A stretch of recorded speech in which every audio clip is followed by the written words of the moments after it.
Assalamualaikum warahmatullahi wabarakatuh.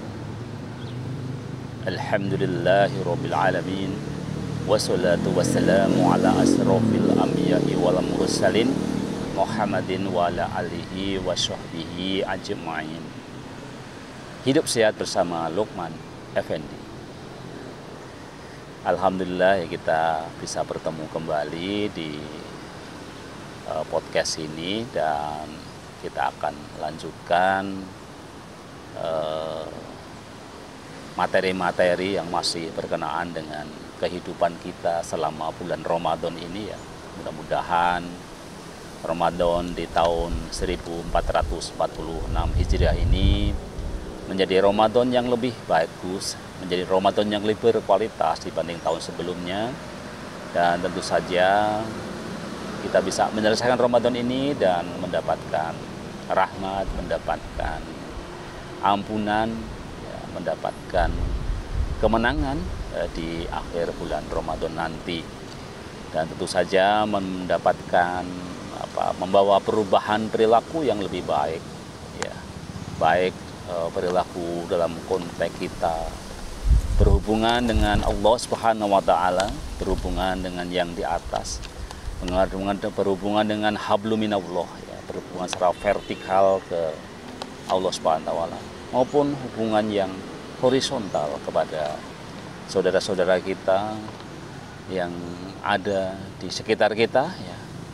dan juga berhubungan dengan alam sekitar kita, ya, bagaimana berhubungan dengan tanaman, dengan hewan, dan semuanya, karena hakikatnya Islam adalah agama yang sempurna yang mengatur hubungan kita kepada Allah Subhanahu wa Ta'ala, kepada sesama manusia, kepada seluruh alam semesta, ya. Baik, kita masih melanjutkan, ya, masih juga tema-tema tentang tidur, ya.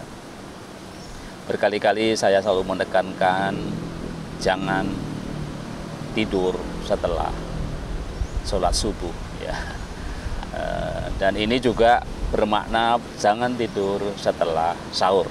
Kenapa? Karena sunahnya sahur adalah kita mengakhirkan waktu sahur, ya.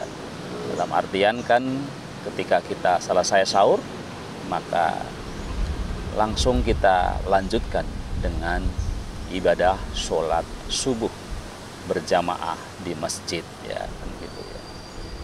Jadi banyak penelitian ternyata ada resikonya, ya, ketika kita ini tidur setelah sahur, ya.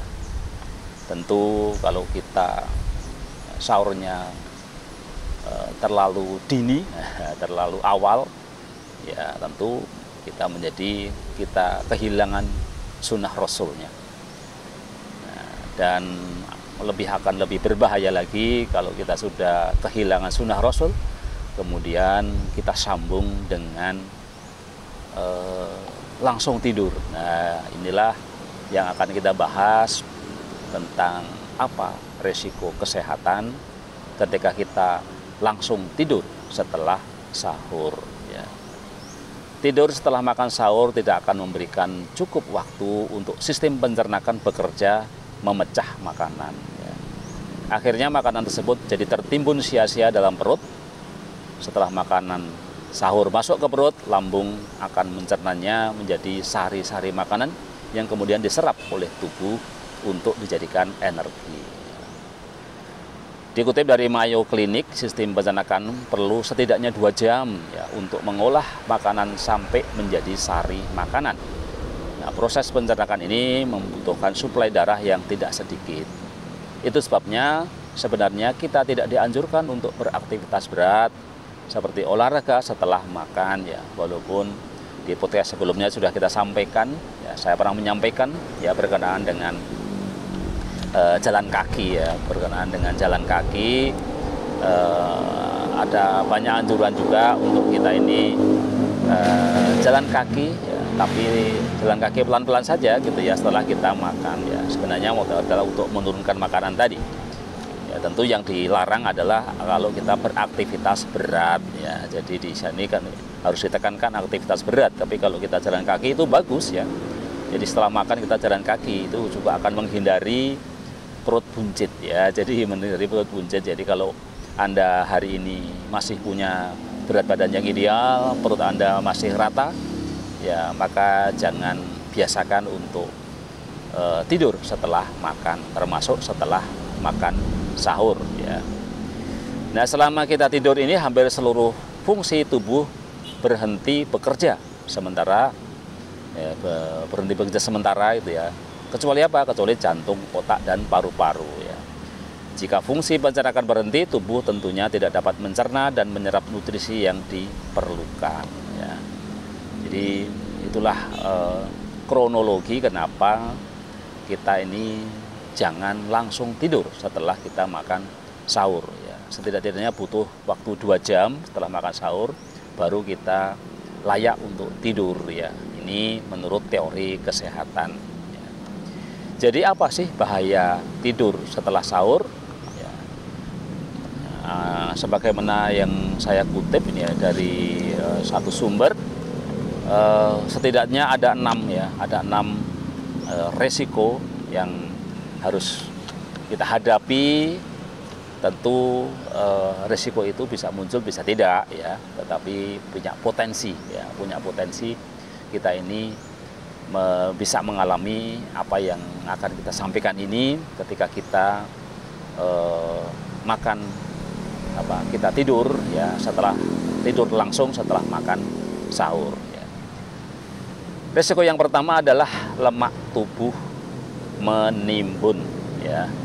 Makanan yang masuk ke tubuh akan digunakan sebagai energi. Nah, bila setelah makan Anda memutuskan untuk tidur, maka kalori akan tersimpan menjadi lemak.